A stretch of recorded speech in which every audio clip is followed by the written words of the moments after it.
Alright, welcome back to the stream.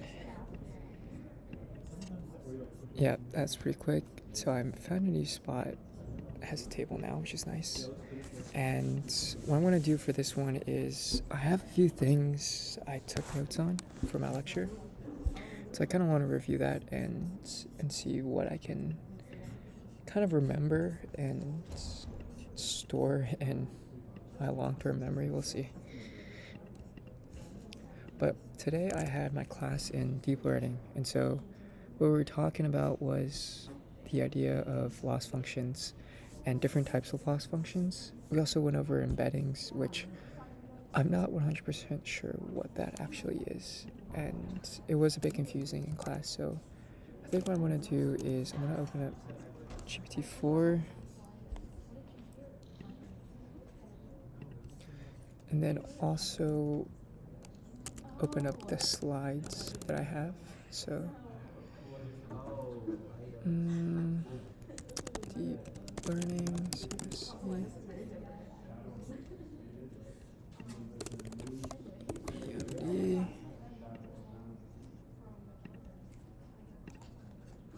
2024 472. Okay, there we go.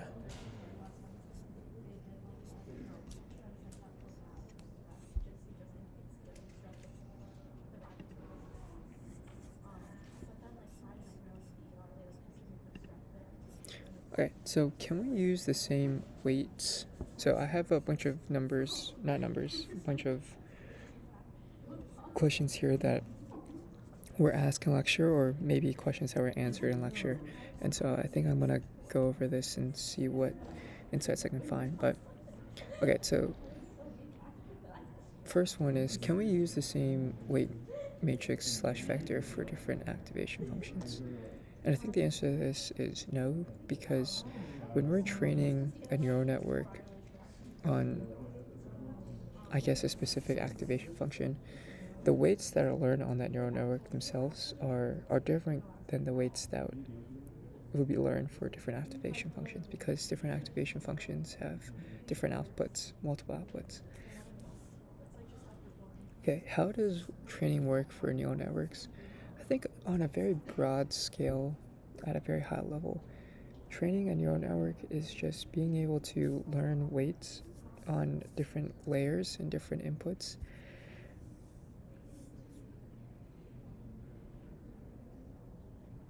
That would help minimize loss or help improve accuracy.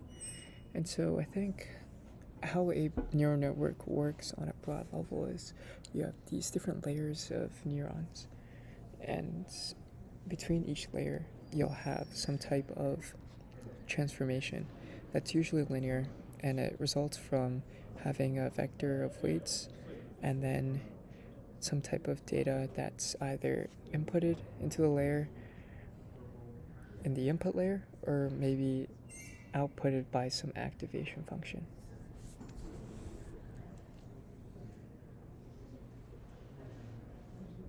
Okay.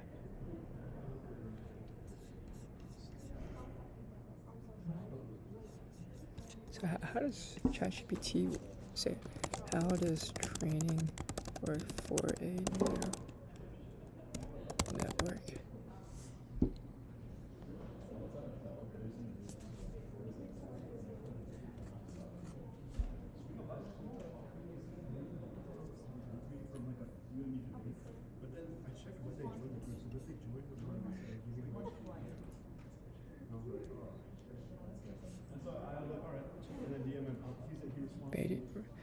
Variant of creating the sentence used to update network parameters.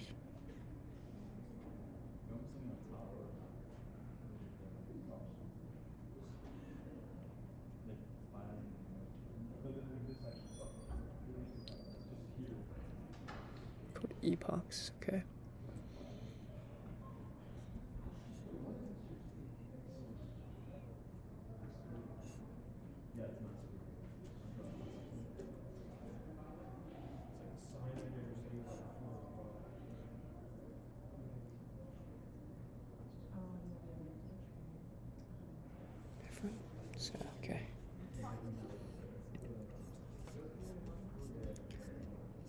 labels in loss. How can we make machines learn this? So output label. Right. So I guess another way of thinking about this training problem is all we're doing is really mapping a data to a label in a classification type setting. And so when we talk about training, we're just talking about being able to improve the ability for our machine learning model, to be able to make predictions on the actual label of some type of input data.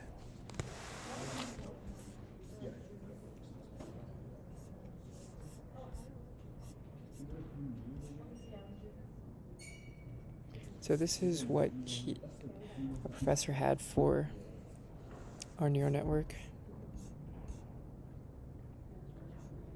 Okay, layers of computation, outputs, model parameters or weights.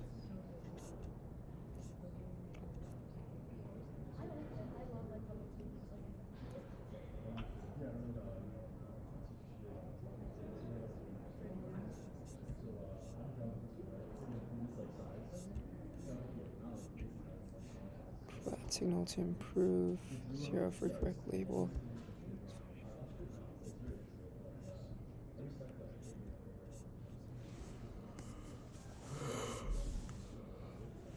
Is equal to yi.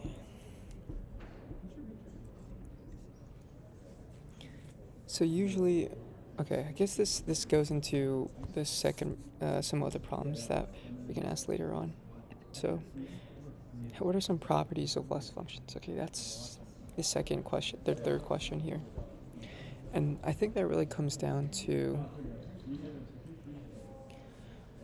the ability of a loss function to account for no loss, which I think you would have 0 loss in that case. And then anytime you do have some type of loss, so that's another way of just saying whenever you make an error, then you want the amount of error to increase, or the amount of loss to increase, based on a way to measure the strength of that mistake. So let me put it another way. The loss function should increase, or the loss should increase in a loss function based on the magnitude of the error. So as you make more errors, or even worse errors, then you should have greater loss, right? 1 plus 1 is equal to 5 is more, I guess you could say it's more error than 1 plus 1 is equal to 3. All right, how do we label data?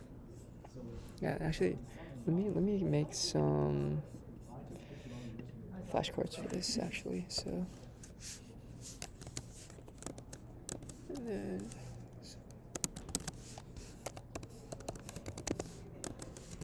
deep learning.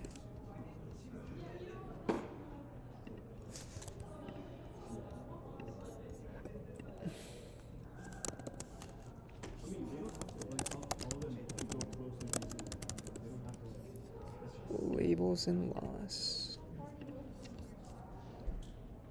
So what are some properties of loss functions?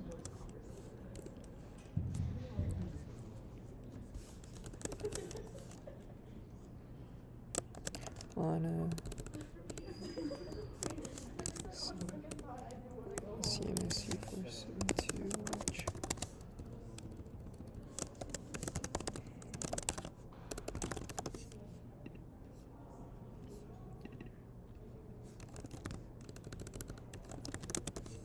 So 1 y.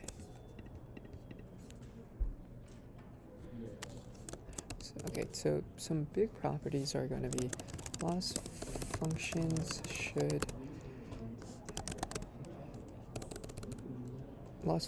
have low/ no loss. Should have zero loss for predictions that are correct.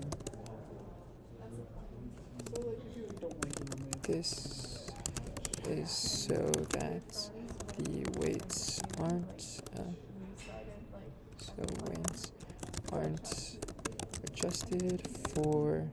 So loss functions have zero loss for predictions that are correct, and this is so that weights aren't adjusted for correct predictions. Okay, I think the second biggest one is loss functions should increase the amounts of loss based on the amounts of error. And I think another way of saying this,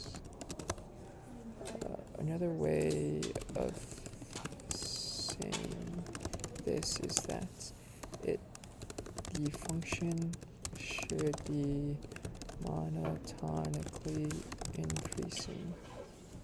So I think those are the two biggest properties. So one of them is that I should have zero loss for correct predictions, and also the other one is that it should be monotonically increasing. Okay. And I think the last one is loss functions should have positive loss for predictions that are incorrect. I think that's, so these are, I'd say, or maybe not I'd say, but what our professor says are three important properties of good loss functions. They should be positive for incorrect labels, they should be zero for correct labels, and they should also just be monotonically increasing.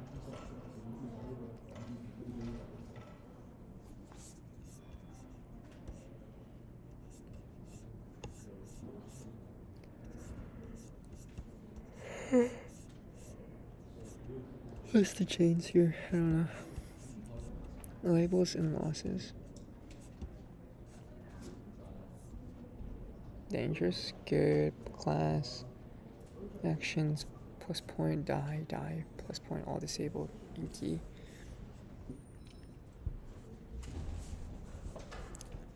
Okay, I guess, yeah, right, there are definitely some biases here with the types of labels.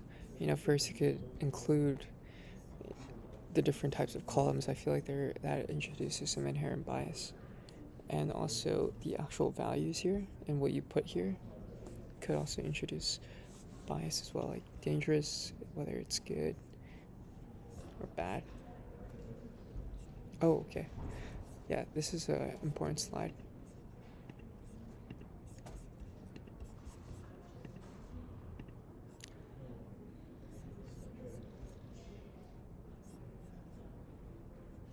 Okay, so that leads us to questions 4 and 5. So how do we label data, and what are types of labels? I think maybe we could start with the second one of these. So what are the types of labels, and maybe talk about the actual data labeling process. But when we talk about the types of labels, I think what we talked about in lecture was there being continuous and discrete data. So continuous data you can think of as numbers that are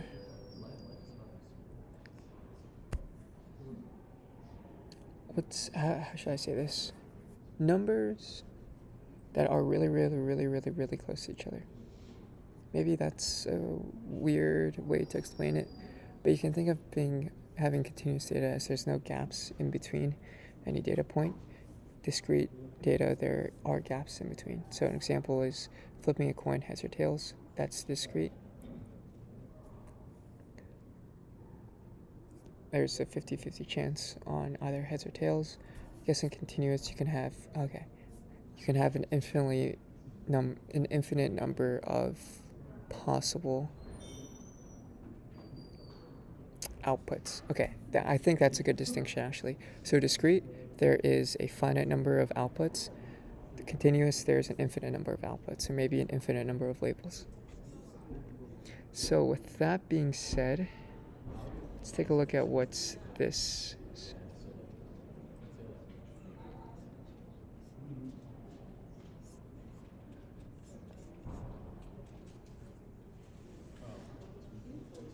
Danger alive. So what are the two different types of labels? So I guess in the context of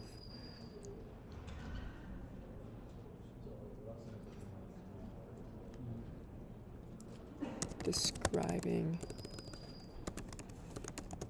data. CMSC 472.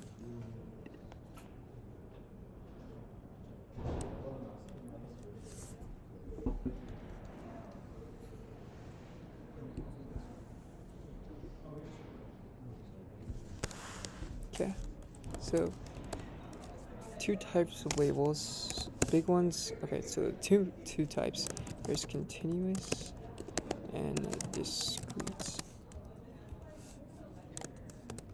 It says an infinite amounts of labels for a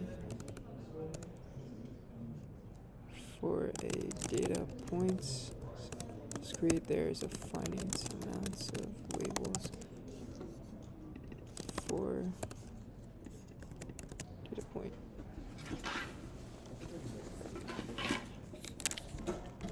Very thirsty.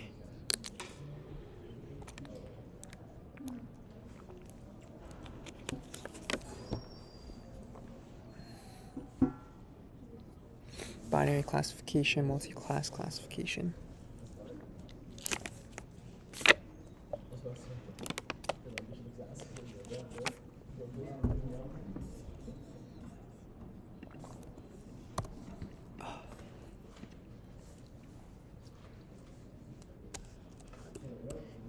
Infinite amount of labels for data, discrete, finite labels for data point.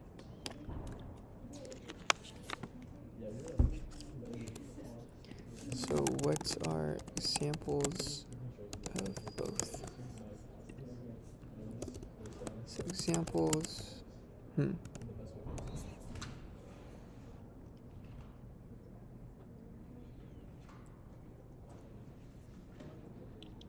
I guess these are the problems in which they're used.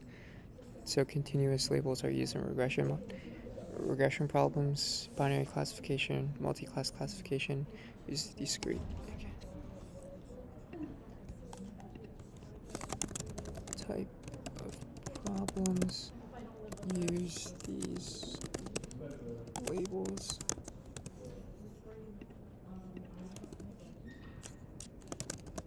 Continuous labels are used for regression problems, like estimating the weights. Discrete labels are used for classification problems, binary or multi-class, like estimating,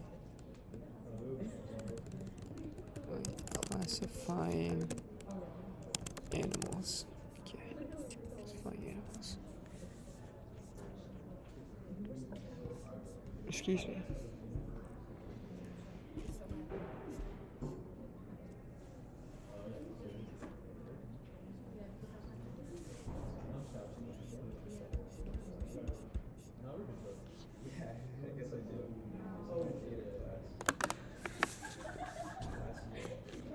Structured rewards, etc.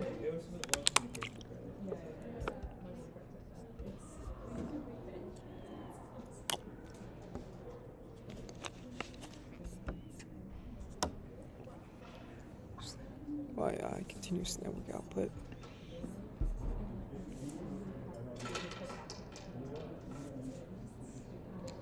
properties of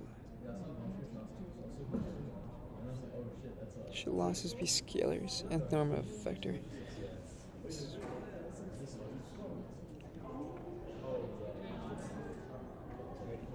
Softmax.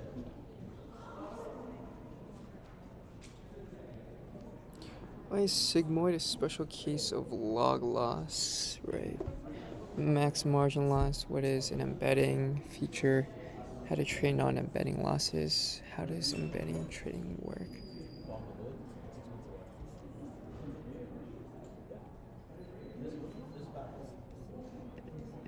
Okay, so continuous label, continuous network.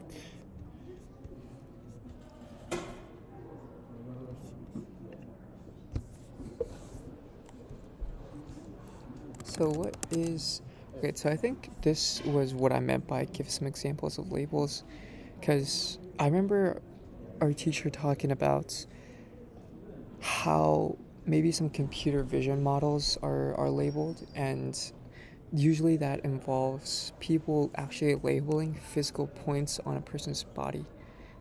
In this case, you have these red dots here, and these could represent different points that are labeled individually or manually by researchers that are trying to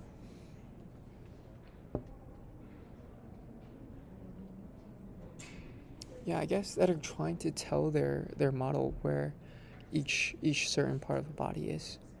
Okay, that's interesting. The screen of C was red. Yeah, what's a parse tree then? What's a parse tree?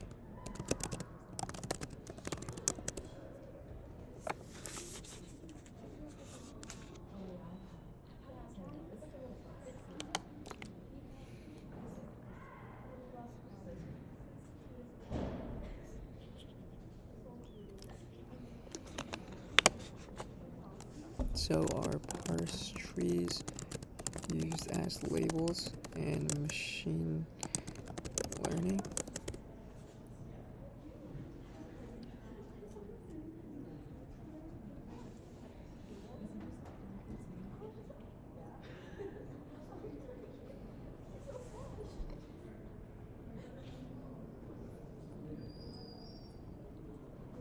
Structure labels that represent the command.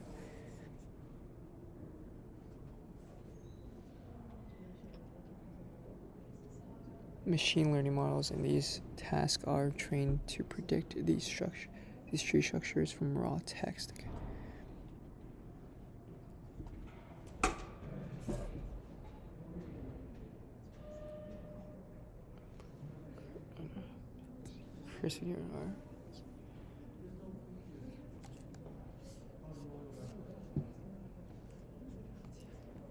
Vast. The output space is vast and structured, making the learning task more complicated.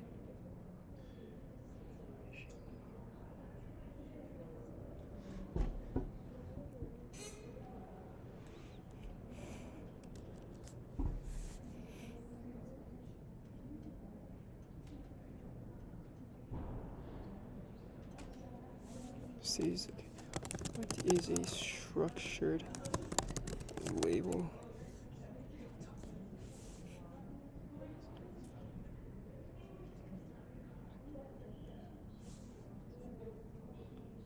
Binary values can represent more complex. So let's take a look here. What is a structured label in machine learning?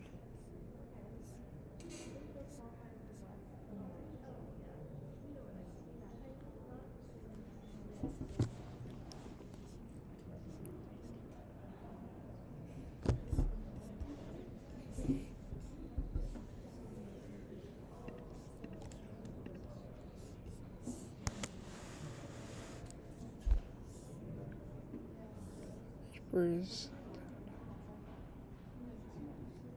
structure label? Structure labels. Some tasks labels might be graphs representing relationships between entities.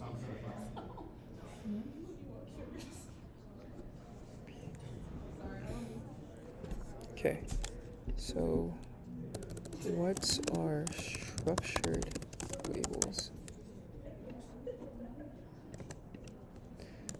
Structured labels refer to data labels that are more complex than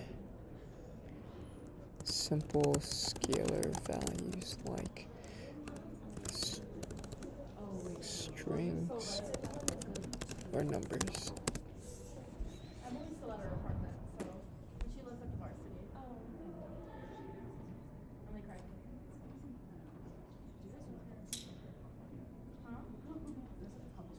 Labels might be graphs representing relationships between entities. Wow, that's really hard.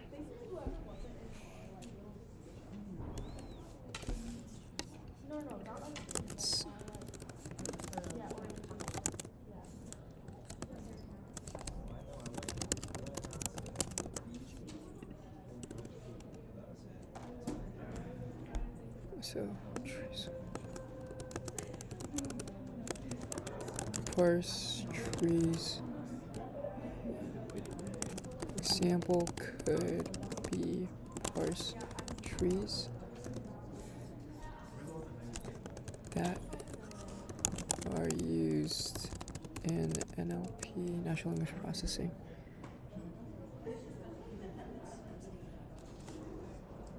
To represent the syntactic structure of a sentence. How would this work? Would you label these parse trees could be used to label a sentence? Can parse trees be used to label sentences? Label tree.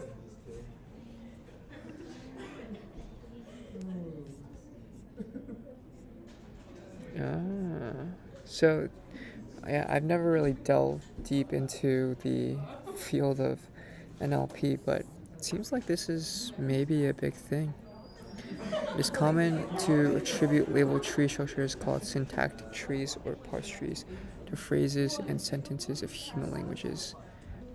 So known as nose addresses, root word. So I've always wondered what binary trees or search trees are actually useful for, but I can see how when you're trying to organize a sentence, maybe having some type of tree structure would be helpful.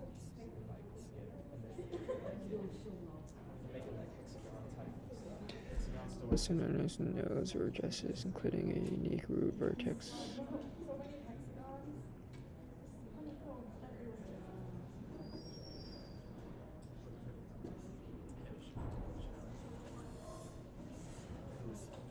Okay.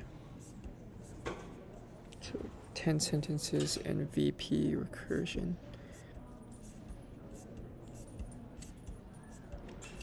Okay.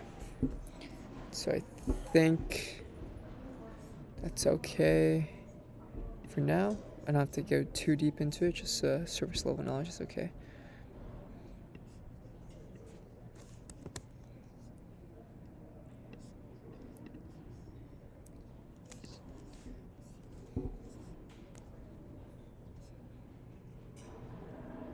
So yeah, so that touches on this one, the parse tree right here.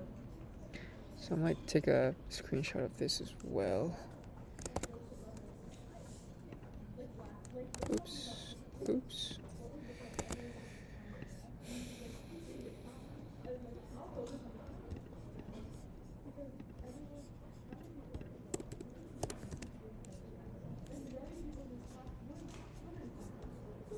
Regression.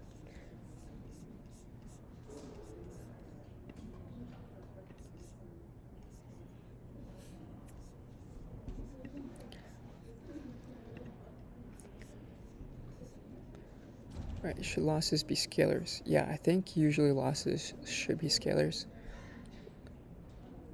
Just because when you're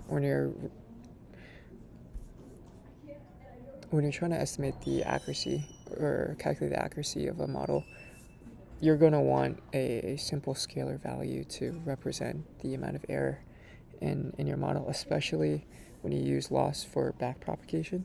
I think that involves the calculations of lots of derivatives and gradients, and so having a scalar value is probably the easiest way to do that, and also the most straightforward. The nth norm of a vector. So when we talk about norms, there are different ways to just measure the distance of certain types of vectors. Okay, not certain types, but all vectors. There's certain ways to measure the distances of vectors. And the distances or norms, or lengths, I should say.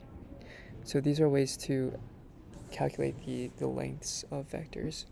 And the nth norm just refers to the fact that if you have the second or third or fourth or fifth norm, usually they fall in the form of you have the third norm or L3 norm of a vector v is just going to be the sum of the cube of all of the components of the vector. And you take the cube root of that. Okay. So what is the L1, L2, Ln norm? The L1 norm refers to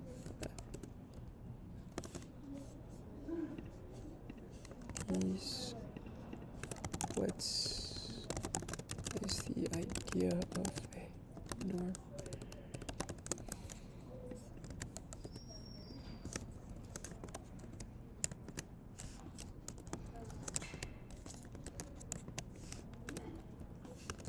In the context of linear algebra, so this is for CMC 2. Okay, so the norm refers to the length of any vector, and the most common measures of length. So are norms used to measure distance or length in linear algebra? I feel like maybe these two are both. Okay.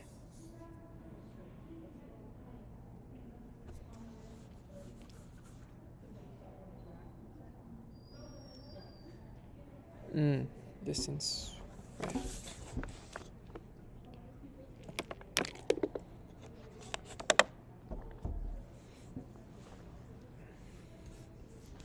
Oh.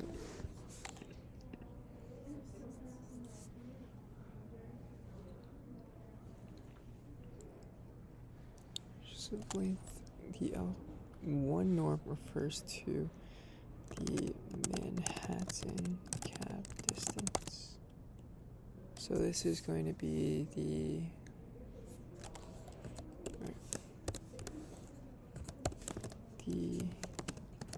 slash L2 norm refers to the squared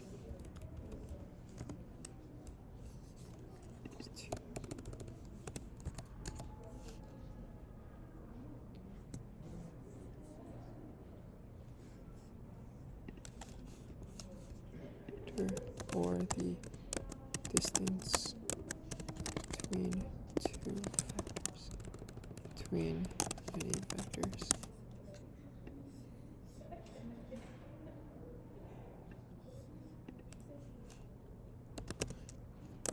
Distance are the L1 and L2 norms. The L1 norm distance. Okay.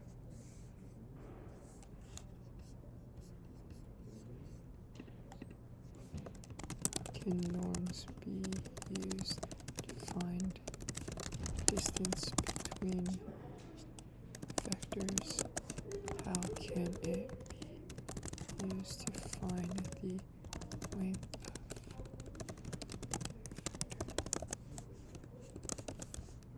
of C472?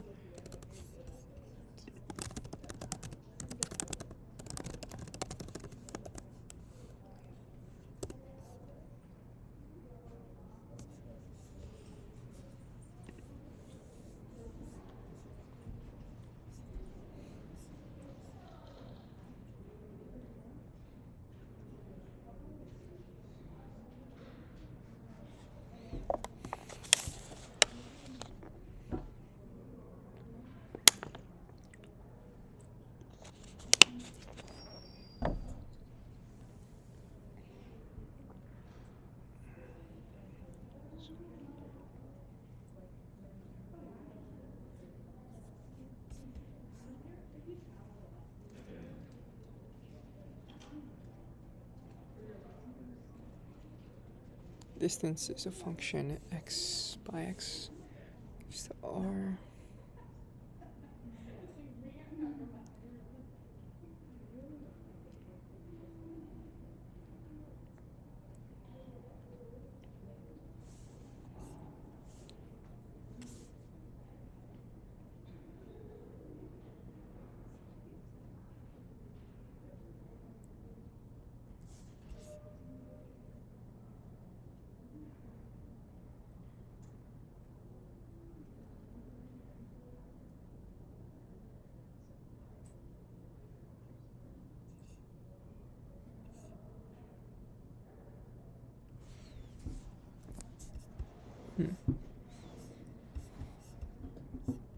All norms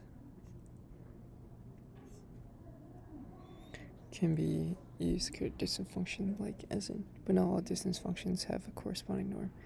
Even in RK, for example, a trivial distance that has no equivalent norm is dxx, which is equal to 0, dxy is equal to 1, when x does not equal to y.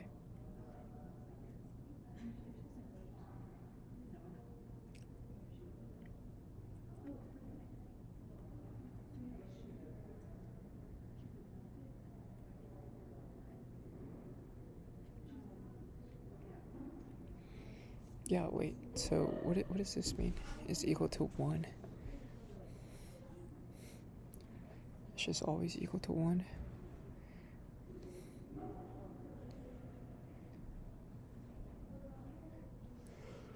Okay.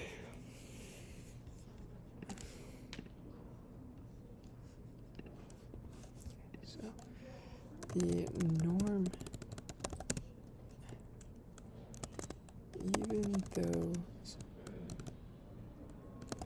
norms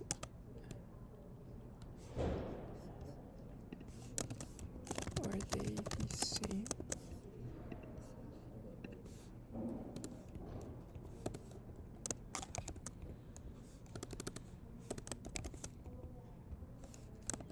How can norms be used to find the distance between vectors? Are they the same?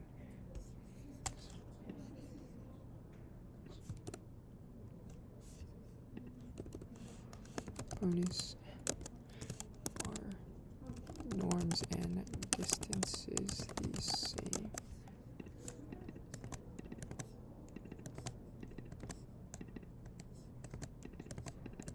Okay, so norms and distances are not the same, but are similar concepts. In fact, the norm can be used to find the distance between vectors.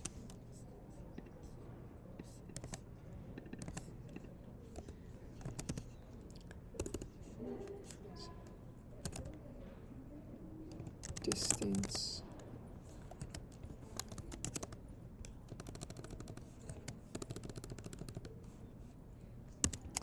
so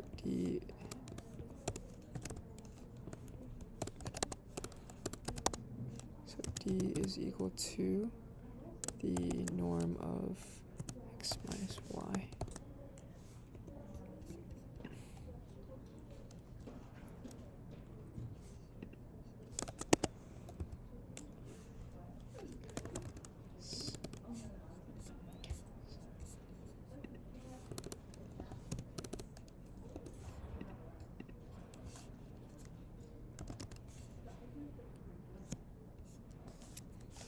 Norms can also be used to find the length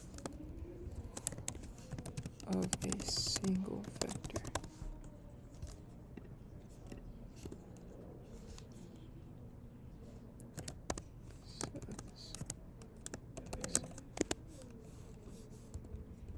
So we say L is equal to K. Okay, this can also be used to find the length of a single vector.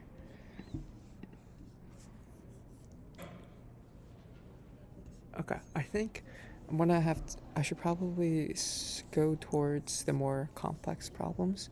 So these questions are related to softmax and how we are able to take a discrete problem and convert it into a continuous problem. And there are a few ideas here. So one of them I believe is one-hot encoding. But I think there's also another way, which is the idea of softmax. So let's take a look here.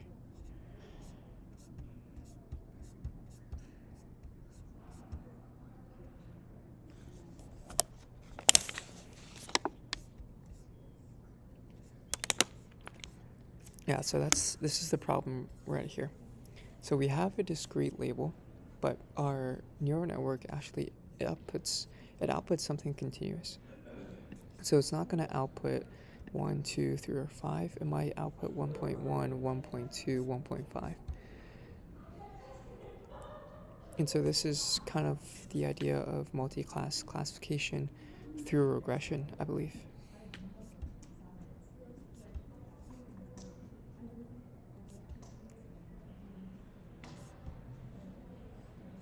Okay. And this is where we see that it's not really a great idea.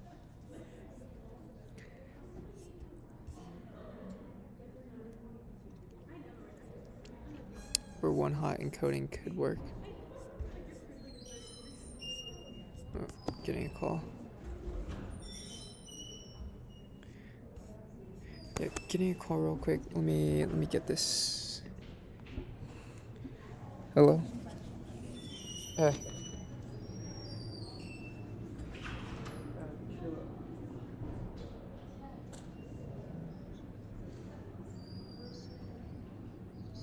I mailed that.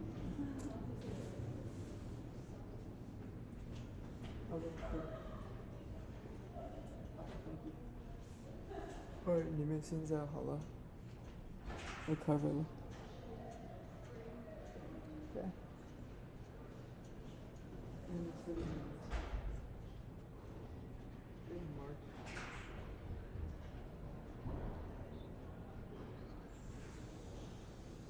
Okay, sounds good. Yeah, okay.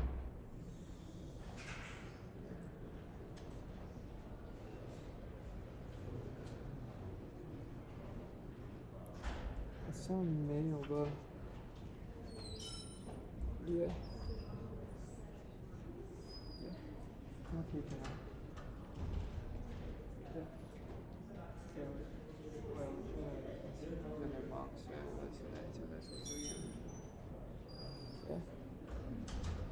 Alright, I'll see you. Alright, bye.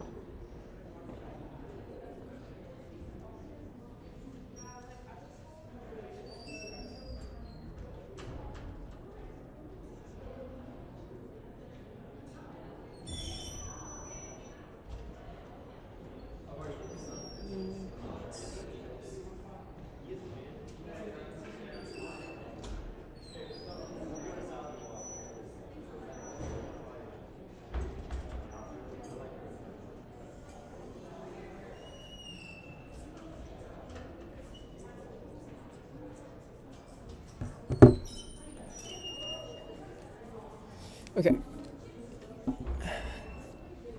+1 hot coding.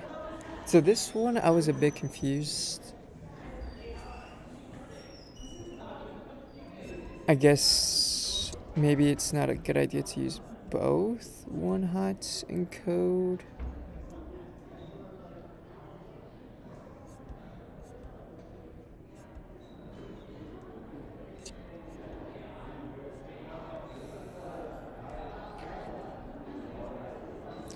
Okay, I think I might remember why. So I think it was because when you have the 1 hot encode, when you 1 hot encode your data, or I guess your label, then you have different vectors to represent each type of label itself. And with this regression and 1 hot encode, you still have a problem where your probability, or maybe your output is still not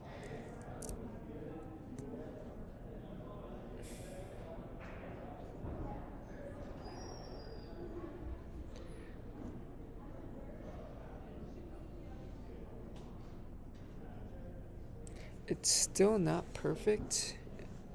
And I think what would happen is you could have, let's say, a 50-50 chance between Pac-Man and Blinky. And with the regression and 1 hot encode, you still wouldn't you wouldn't know what would happen here. Kind of like this. Although I'm not too sure how softmax would be able to help with that, but let's see. Discrete label yi, regress to class probability, p of c is equal to yi. Okay, so you have a continuous neural network output and 1 continuous output per class.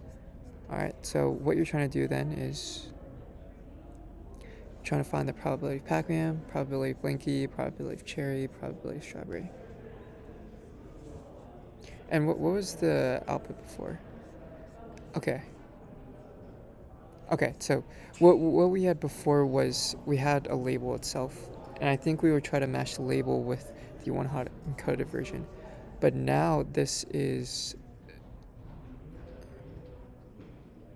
what we're outputting here is the probability, not the actual label itself. So I think with the discrete label, now instead of mapping it to a continuous label, we're just mapping it to the probability of that discrete label, which I think it's a subtle difference, but it makes a big difference actually.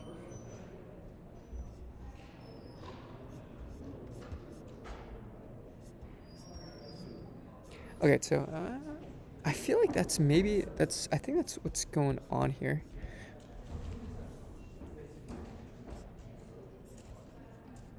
So I'm gonna write this down for now, and then I'll come back to it because I want to go to my institutional asset management class lectures and review that. But I think that this might be the big takeaway here.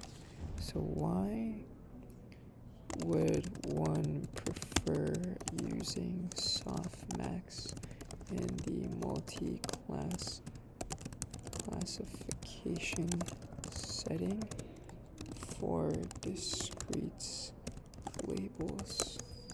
I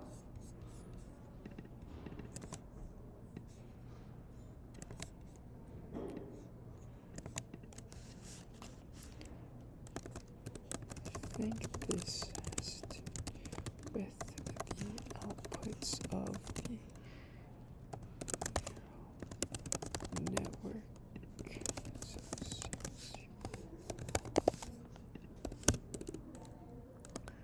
with softmax output is the probability of serving a deep data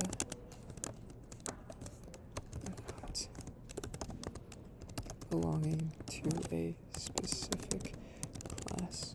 So we'll call this a label with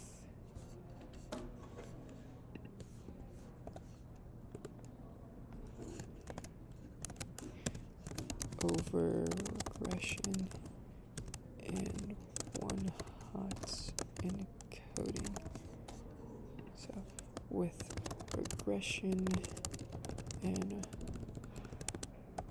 one hot encoding, the outputs are usually a continuous label that doesn't represent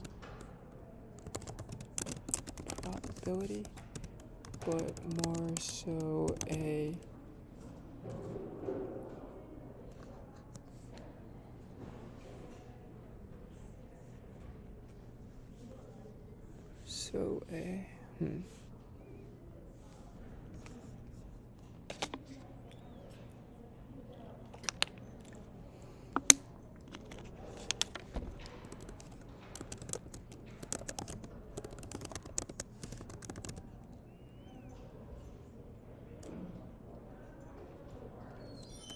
attached to the data point itself. Problems when we shift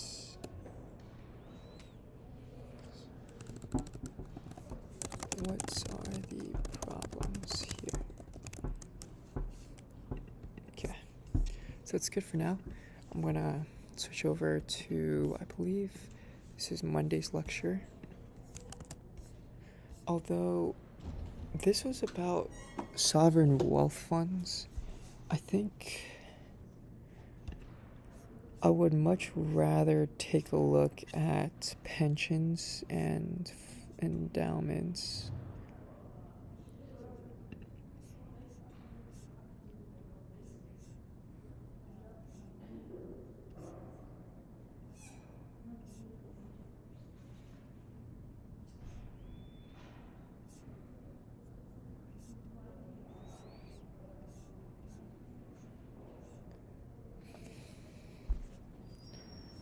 Sure, Monday, Wednesday.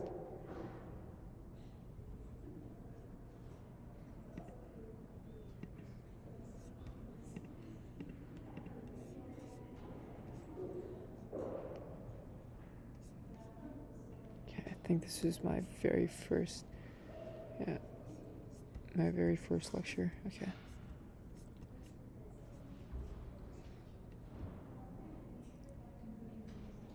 Okay, let's take a look at this one then.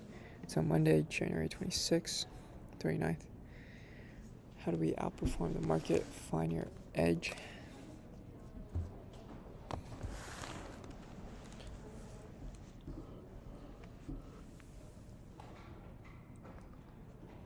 Analogy of futures traders with investment banks.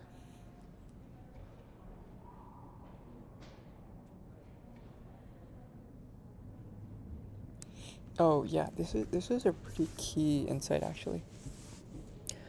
All right, yeah, let's just go over some of these questions.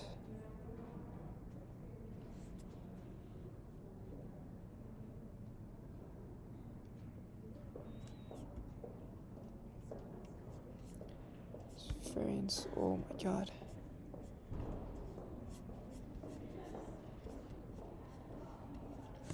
How do we outperform the market? So that really... Right, I think our professor was talking about when we're thinking about stock trading or just anything related to financial markets, you really need to have an edge within the game. And as an individual investors, most of us are kind of fucked because we don't have access to really sophisticated data data sets or maybe tools and technologies that would help us. But then again, maybe everyone in the industry is using FactSet or Bloomberg, and so there might not be some edge there, but maybe they have people that have been working in the industry for a while that could be experts in their fields. Okay, why is it harder for institutional investors to earn higher returns? Okay, yeah, this one has to do with the fact that as you have more money, then the price impact of investing, especially in more illiquid or loosely traded assets within the public space, so these are probably going to be your small cap companies, then you probably won't be able to implement certain strategies anymore or earn the same amount of return because of the fact that the amount of money that you have to invest is larger, and because that amount is so large, the impact on the price is higher than before. I feel like the explanation I just had was pretty bad. So how do I explain it again? What did I say here? Investing in illiquid small cap stocks may be harder for institutional investors with lots of money because buying 2 times the number of stocks could raise the price 2 times more than the intrinsic value.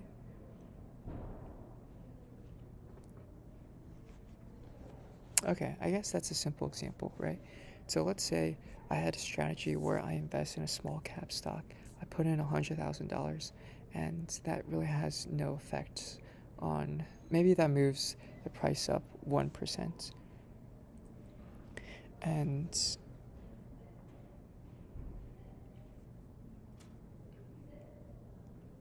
compared to a firm that maybe has $200,000 to invest in a single stock, versus $1 million to invest in a stock, then you're raising the price 10% after you make your purchase. And so 10% of that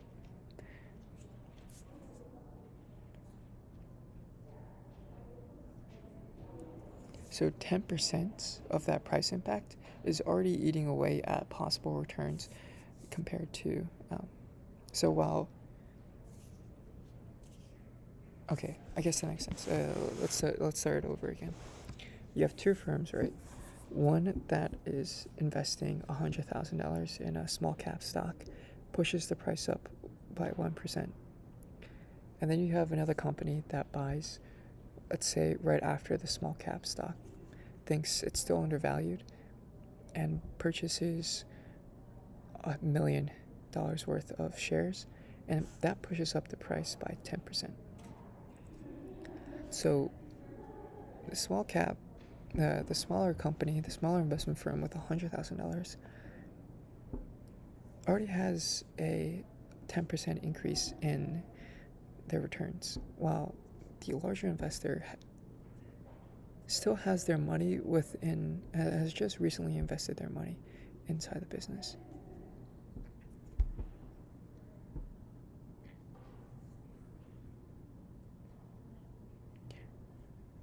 And so maybe the actual returns you can achieve as a large cap investor is very small in relation to the amount that you've invested.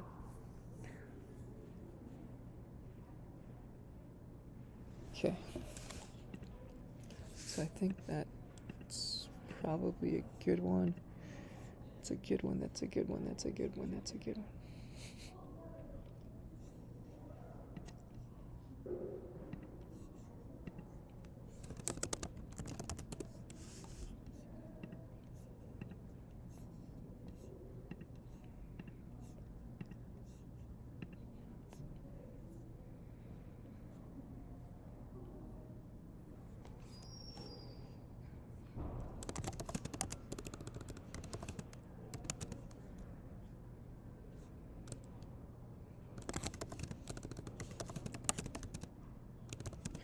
Harder for institutional investors to earn higher returns.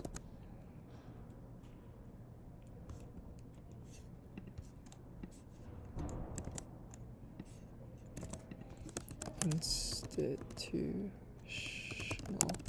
investors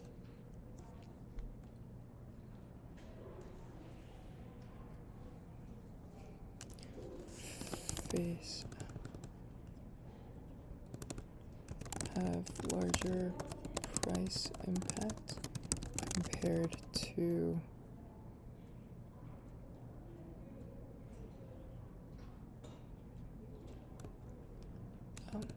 that may render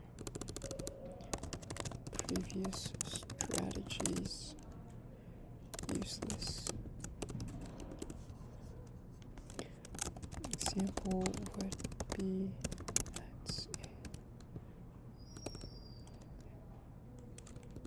as an example, we could imagine a thinly traded small cap stock that a large institutional investor believes is undervalued. But if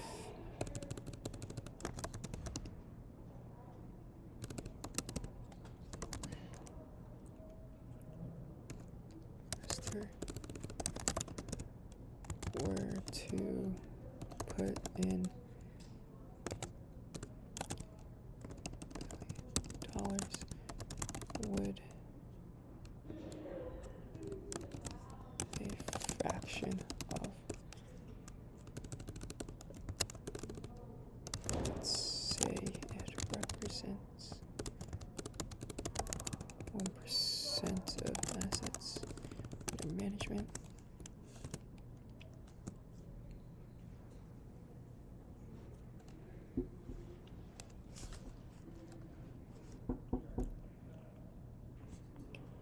to invest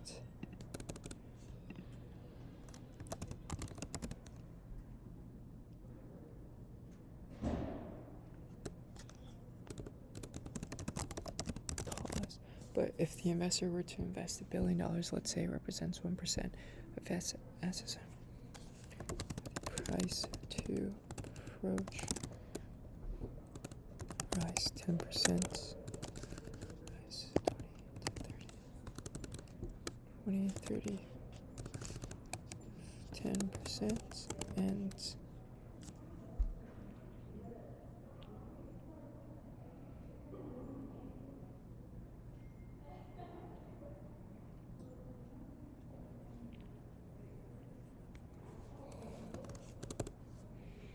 example, we can imagine a thinly traded small cap stock that a large institutional investor believes is undervalued. But if the investor were to invest $1 billion, price rise 10%, and stock is no longer under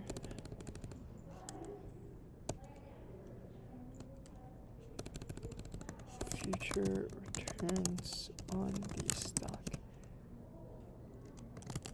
has diminished.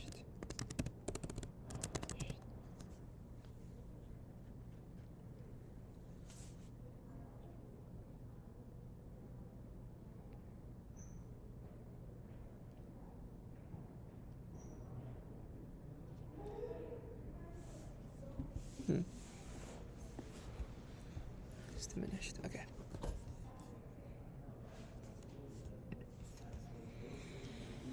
What were high-tech stocks back in the early 1900s, railroads? And what did entrepreneurship look like in the 1900s, 1800s? Farming. What did saving for retirement look like? Buying land, growing crops, and whatnot. How do people usually buy target date funds through retirement plans like 401ks? Do interest/dividends get taxed in 401ks only when the money gets withdrawn? What is an equity premium? Okay, so in the long term, stocks will outperform bonds by multiple percentage points per year, and they have been for the past 100 years or so. How much return? Well, you have for 5% in 40 years. Rule of 72, useful for estimating how long it'll take to double.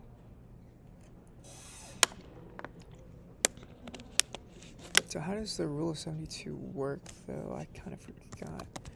72.5.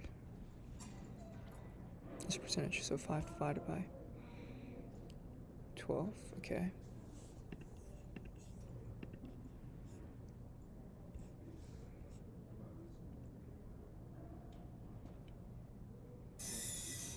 In 40 years. So what you could do is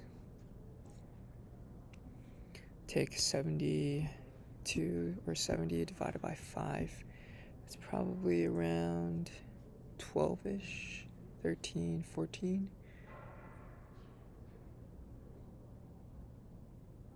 Yeah, 14 years, so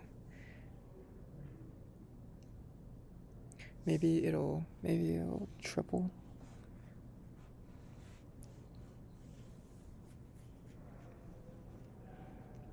Maybe triple or double using rule of 72, right?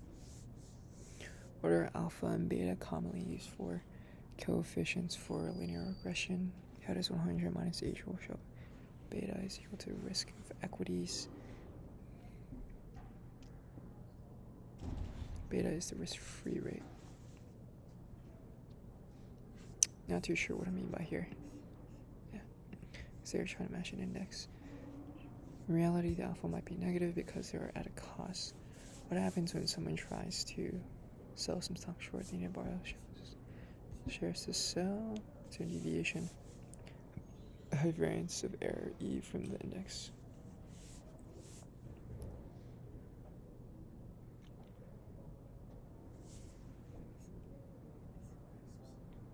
What does paying for alpha mean? How much are you willing to sacrifice in fees relative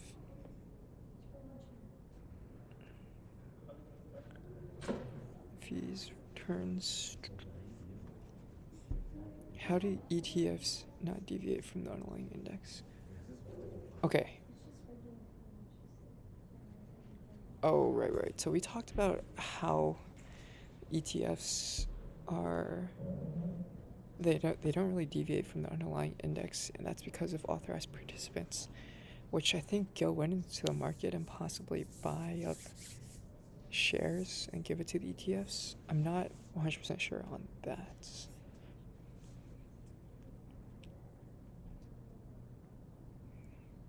Short-term traders pushing prices down. See that?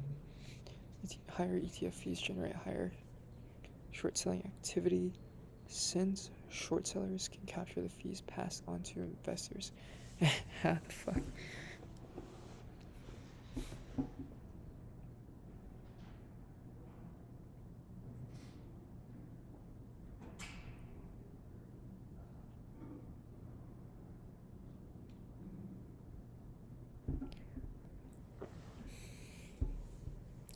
Higher short-term volatility versus long-term volatility.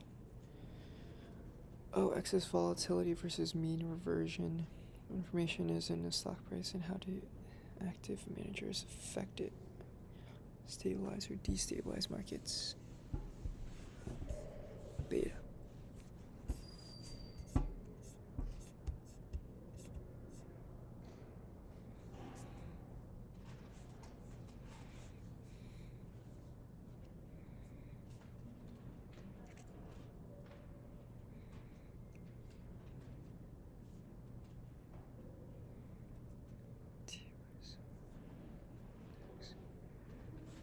Businesses need capital.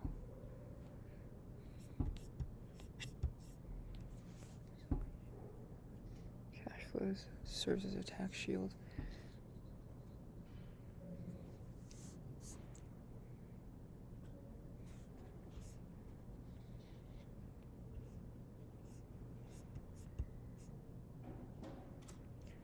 What do you mean? Some funds, Sarbanes. Cost of being public. Come from private markets due to lower reporting fees that come from the SEC. It's all good. Do momentum strategies work?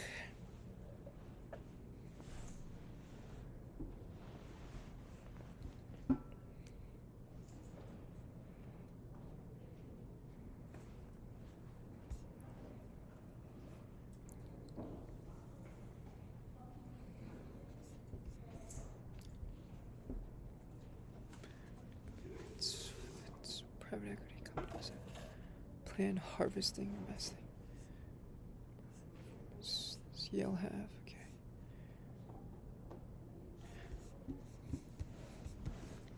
Take a look here real quick.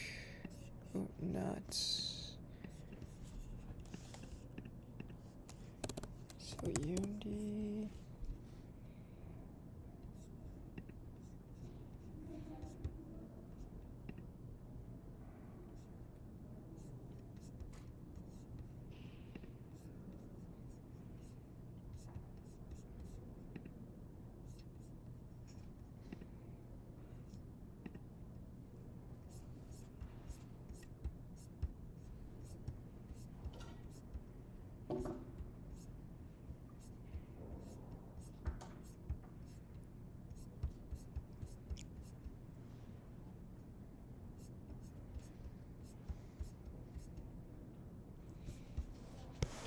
Abacus deals, pension funds, General Motors.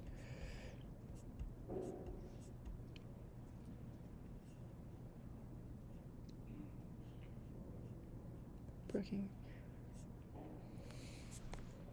Rico brand snapped up.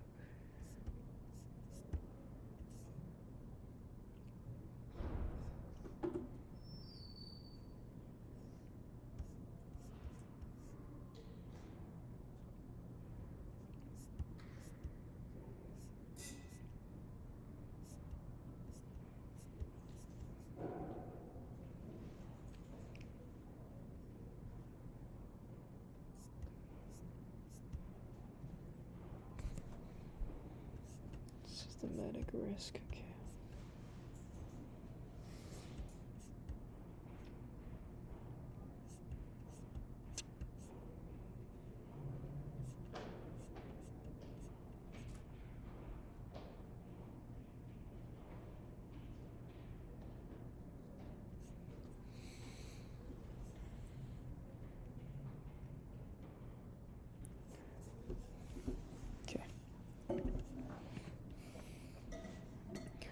Let's see.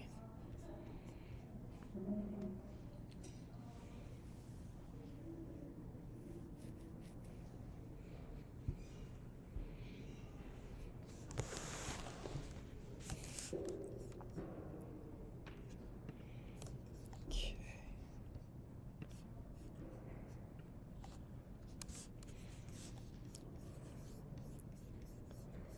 Oops.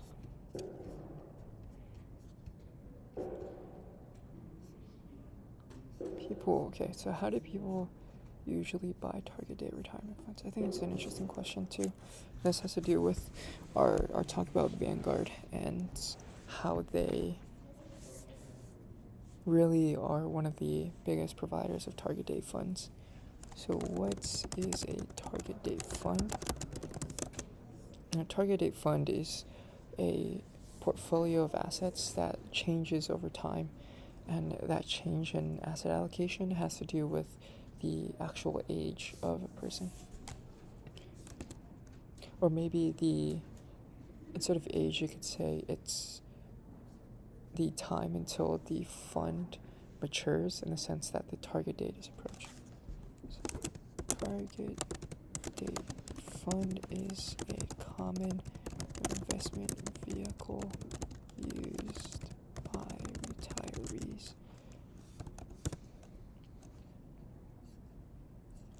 These are offered by providers like BlackRock and Vanguard. So, what is a target date fund? Who offers them, and who uses them? Okay. Used by retirees. These are offered by providers like BlackRock and Vanguard. So,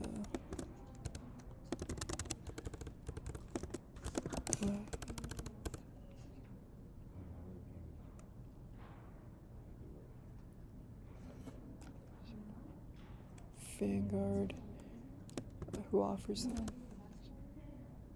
So target date fund is a common investment vehicle used by retirees. These are offered by providers like BlackRock and Vanguard. How do people... Okay.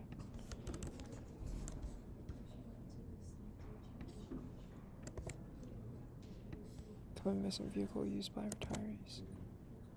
Okay, so how it works is that the asset allocation changes over time as the target dates of a fund. The fund approaches. Usually the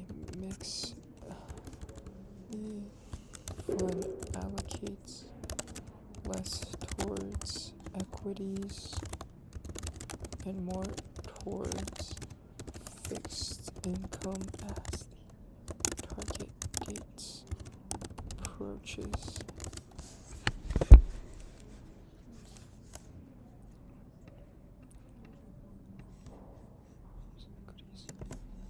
More towards fixed income as the target date approaches. So, how do people usually invest in target date funds? Most people do it, invest through their 401k defined contribution plan. Okay. So I think it's good for now. I gotta go to this meeting real quick. So yeah, I was able to get through some of the important points in my institutional asset management class and also the deep learning class. I think big takeaways, big managers, they have a lot of price impacts compared to smaller managers, so that causes them to earn less returns. And then also understanding how the retirement system works and maybe some of the retirement options and investment options that retirees have to invest in. I think big takeaways from the deep learning class: labels can really come in the form of discrete or continuous, and within that you can have even structured or unstructured labels, so simple scalars or maybe some complex parse trees, whatnot. There's also the idea of loss functions, and these functions should be able to track the error of your predictions or your accuracy of your model, and these have special properties, usually involving three different things. First is your error should be 0 if you make a correct prediction. Second, the error should be positive if you make a wrong prediction. And third, the loss function should be monotonically increasing, because the more mistakes you make, or the higher magnitude of a mistake you make, the higher error there should be. So I think those are the main takeaways. Also, maybe there's still something I don't fully understand. I'm a bit shaky on this, but when you're running a multi-class classification model using some type of regression and one-hot encoding, usually there's a better alternative, which is using a softmax. And this has to do with the fact that when you're using a regression or one-hot encoded model, what you're doing is you're still outputting a label that is continuous. And when you're training and updating the weights, it can be difficult to tell what the actual output means in terms of relating it back to the actual discrete label of our data. And then when you have the probabilities, it's a bit easier to make that translation, because what you're doing is you're having the probability, which is just between 0 and 1. So it's still a continuous output, but it's just limited between 0 and 1. And you have probability for every single possible label that you have and you just choose whichever is the highest probability. Then it becomes ambiguous then if you have probabilities that are the same. So it's a bit confusing. Not fully sure yet how that works, but I'm going to end the stream now and then head to this meeting. So I'll see you guys in the next one.